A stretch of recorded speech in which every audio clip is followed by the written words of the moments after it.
अगर उन्होंने कहा कि मुझे प्रोस्टिट्यूट का रोल मिला, वेश्या का, तो मत भूलिए कि पहला रोल था, किसने दिया? श्याम बेनेगल जी ने दिया, जो मेरे गॉडफादर हैं। उन्होंने मुझे इंट्रोड्यूस किया था। ठीक है। अगर मुझे वीवर बनाया तो किसने दिया? श्याम बेनेगल जी ने दिया।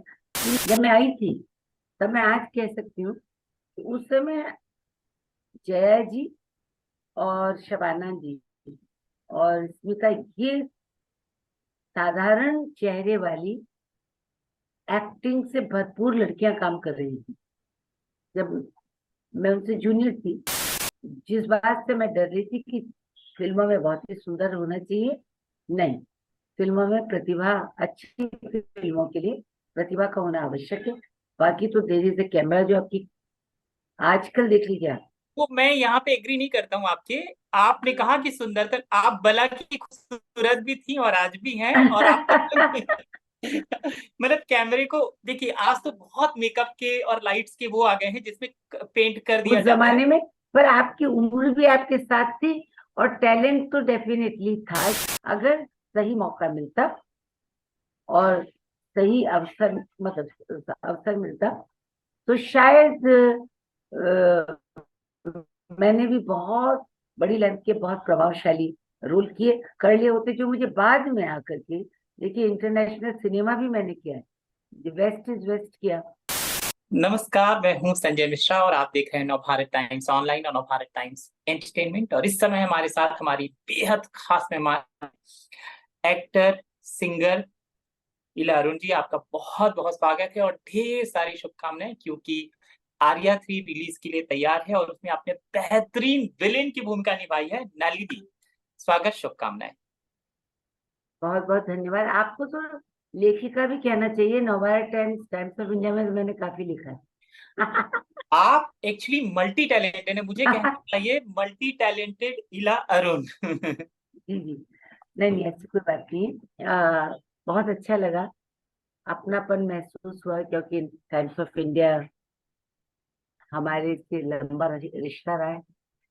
अभी से नहीं, हमारी मम्मी भी जो है धर्मयुग, अब तो बंद हो गया है, धर्मयुग पढ़ा करती थी, और उसमें मैंने लिखा भी है। और आज आप बातचीत कर रहे हैं। क्या? आपको ट्रेलर कैसा लगा आर्या का? अरे मुझे ट्रेलर तो अच्छा लगा ही, लेकिन आप जिस अंदाज में आई है ना, मैं पहचान नहीं पाया कि वो आप है। फिर जब आपकी आवाज आई तो मैं बोला अच्छा, मतलब चकित कर दिया आपने।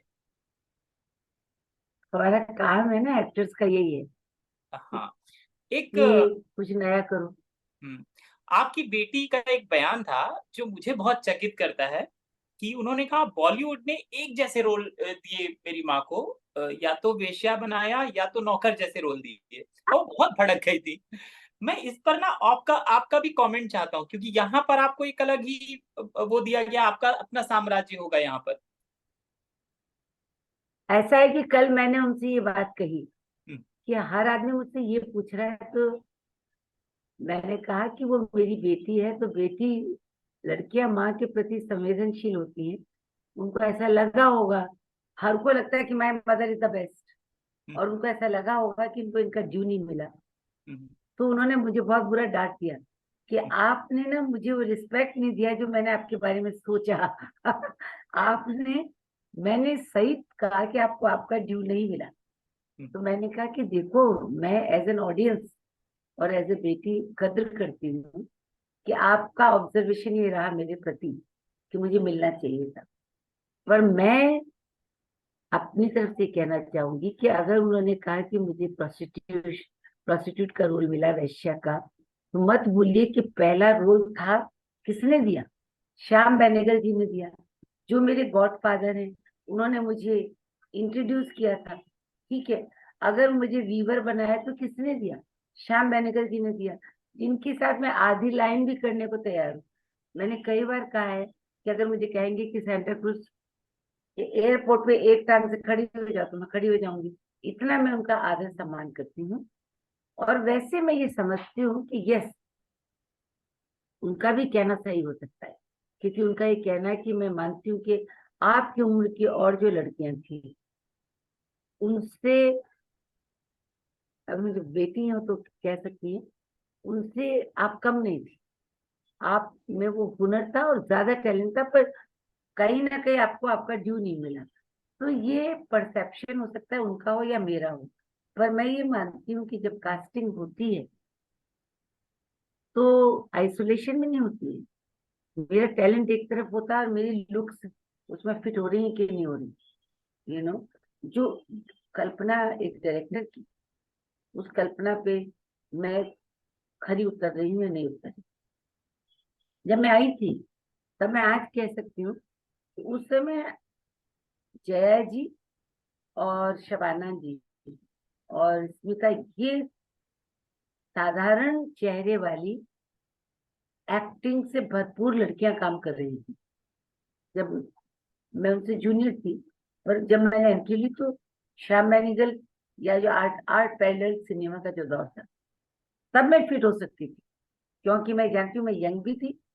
और जिस बात से मैं डर रही थी कि फिल्मों में बहुत ही सुंदर होना चाहिए, नहीं, फिल्मों में प्रतिभा, अच्छी फिल्मों के लिए प्रतिभा का होना आवश्यक है।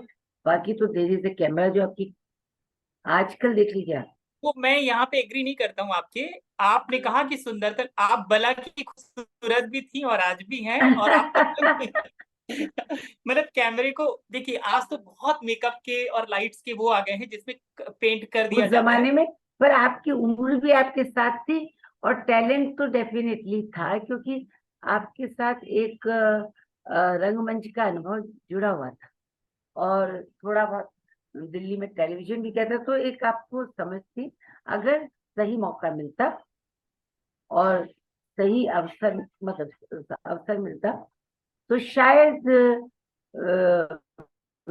मैंने भी बहुत बड़ी लेंथ के बहुत प्रभावशाली रोल किए कर लिए होते, जो मुझे बाद में आकर के, देखिए इंटरनेशनल सिनेमा भी मैंने किया है। वेस्ट इज वेस्ट किया, ईस्ट इज ईस्ट का सीक्वल, ओमपुरी की मैं पाकिस्तानी पत्नी बनी हूँ, उसमें मुझे 2 जगह नॉमिनेट किया गया, वहाँ अबू धाबी में और टोरंटो में, 2 जगह। And Abu Dhabi I got a supporting actress. जब मैंने चिल्ड्रन फिल्म गौरू किया, उसमें 80 इयर्स की दादी का रोल किया, चाइना में बेस्ट एक्ट्रेस रोल मुझे मिल गया। तो अगर सही समय पे सही डायरेक्टर अवसर देते, तो जो इशिता बात कह रही है, जो उसने कहा कि आपने हवा में उड़ा दिया, वो शायद उसमें दम था।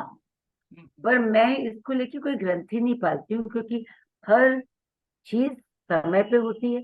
जैसे कि इस समय राम मधवानी ने अपने आप सोचा, वरना वो मेरे मेरे अ, जैसी मैं हूँ, मेरे व्यक्तित्व से अलग किरदार है आर्या का, देखने में भी और अलग खड़े होने में। माँ मंगा भी मेरी फितरत की अलग चीज थी, कड़क, बहुत मजहबी, बहुत मुगल डायनेस्टी को संभालने के लिए। ऐसा नहीं कि उनको जोधा नहीं पसंद थी, पर उनको उनको सिखाया गया था उस समय, वो अपना धर्म कर रही थी कि उन्हें मुगल डायनेस्टी अपने धर्म को संभालना था और एक बाहर की एंट्री नहीं होने देनी थी। इसलिए वो जो डेथ सीन मेरा कट गया अपने जोधा अकबर में, वो सीन लाख सीन के बराबर था, जो कि सबको बुरा लगा, ऋतिक को बुरा लगा, सबको लगा लेंथ की वजह से कटा, जिसमें मैं कन्फेशन का सीन, और मैं कहती हूँ कि मुझे जोधा उतनी ही प्यारी है, पर मैं मजबूर थी मरने के पहले। वैसे ही अभी जब राम मधवानी जी ने मुझे चुना, जिसमें कि मैं रॉयल्टी की हूँ, नलिनी जी, और जिनका एक पास्ट है, जिनका एक ऑरा है, जिनकी इनर स्ट्रेंथ है, ऐसी महिला को उनको लाना था जो सुष्मिता के सामने खड़ी हो, उसी ग्रेस के साथ। देखिए, लड़ाई सिर्फ घूसे लात की या तलवार और बंदूक की नहीं। आप तो समझ जाएंगे कि पुराने जमाने में रजवाड़ की औरतें या मुगल औरतें चौसर खेलती, गोटियां होती थी, साटन का उनका क्रॉस के तरीके का पट्टा होता था, तो वो जो उनका मैनिपुलेशन होता था, वो भी दिमागी पावर, वो दिमागी गेम है कि कैसे मैं क्या पैतरा पलटूंगी, कौन सा घुमाव करूंगी, कैसे ये एक्शन करती है तो मेरा दिमागी एक्शन क्या होगा, वो सब राम मधवानी का मुझ में ट्रस्ट होना और मुझे लाना, तो वो उनका फेथ है मुझे। अब उस समय अगर मुझे मान लीजिए ऐसा मिल भी जाता, तो आज शायद मैं रिटायर होके बैठ जाती। छोटे छोटे मिलते गए तो मैं अभी भी खेल खूल रही हूँ, मस्ती से रोल कर रही हूँ, हर किस्म के कर रही हूँ। तो अपने बारे में गलतफहमी नहीं होती। तो आग में जो ज्यादा तपता है, क्या बात है, लंबी लंबी रेस का घोड़ा जो होता है ना, वो एकदम से छलांग नहीं मारता है, हाँ, गैलपिंग लेने में वक्त लगाता है। क्या बात तो है। मैं इशिता को आपका वाला इंटरव्यू जहाँ भी हो उसको भेज दीजिएगा भैया, कि मैं उसके खिलाफ नहीं बोल रही। मैं कह रही हूँ उनका जजमेंट सही है, उन्होंने आज इस उम्र में दिया। पर मैं सोच रही हूँ इसमें बेटी की भी भावनाएं हैं हम्म, कि she thinks I have not got the right, क्योंकि उनको लगता है अब लोग पहचानने लगे, नए डायरेक्टर्स ज्यादा इस मामले में खुले दिमाग के हैं, जैसे आशुतोष जी, जैसे राम मधवानी, जैसे शेरनी के डायरेक्टर अमित। उन्होंने जो ये लोग जो खुद आते हैं, जैसे हड्डी हम्म, हड्डी में मुझे रोल देने के लिए मेरी उम्र के मुताबिक है, पर कोई भी बड़ा कलाकार इसको ग्रैब कर सकता था, पर उन्होंने मुझे ही सोचा, तो देर आए दुरुस्त आए। हम्म।